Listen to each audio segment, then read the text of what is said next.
امام محمد باقر علیہ السلام نے فرمایا، امام مہدی علیہ السلام رکن و مقام کے درمیان کھڑے ہو کر نماز پڑھیں گے اور ان کے ساتھ ان کا وزیر بھی ہوگا۔ پھر آپ مجمع کو خطاب فرمائیں گے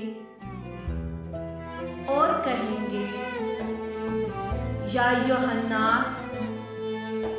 جن لوگوں نے ہم پر ظلم کیا ہے اور ہمارے حقوق ہم سے چھین لیے ہیں، ہم ان کے مقابلے میں اللہ کی مدد چاہتے ہیں، اور جو شخص اللہ کے بارے میں ہم سے بحث کرنا چاہے وہ آئے،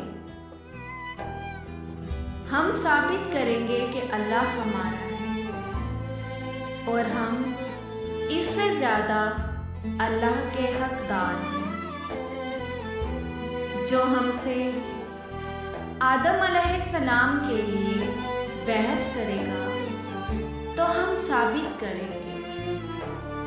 کہ ہم لوگوں سے زیادہ حضرت آدم علیہ السلام کے وارث و حقدار ہیں۔ اور جو شخص ہم سے نوح علیہ السلام کے بارے میں بحث کرے گا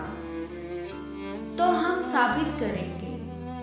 کہ نوح علیہ السلام کے سب سے زیادہ وارث و حقدار ہیں۔ اور جو ہم سے ابراہیم علیہ السلام کے متعلق گفتگو کرے گا تو ہم ثابت کریں گے کہ ہم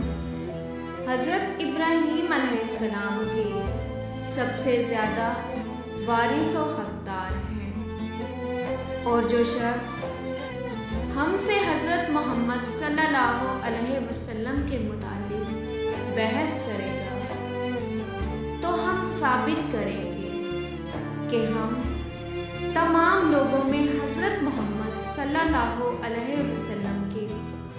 سب سے زیادہ وارث و حقدار ہیں۔ جو شخص ہم سے انبیاء کرام کے متعلق بحث کرے گا تو ہم ثابت کریں گے کہ ہم انبیاء کرام کے سب سے زیادہ وارث و حقدار ہیں۔ اور جو شخص ہم سے کتاب خدا کے متعلق بحث کرے گا تو ہم یہ بھی ثابت کریں گے کہ ہم کتاب خدا کے سب سے زیادہ وارث و حقدار ہیں۔ بے شک ہم گواہی دیتے ہیں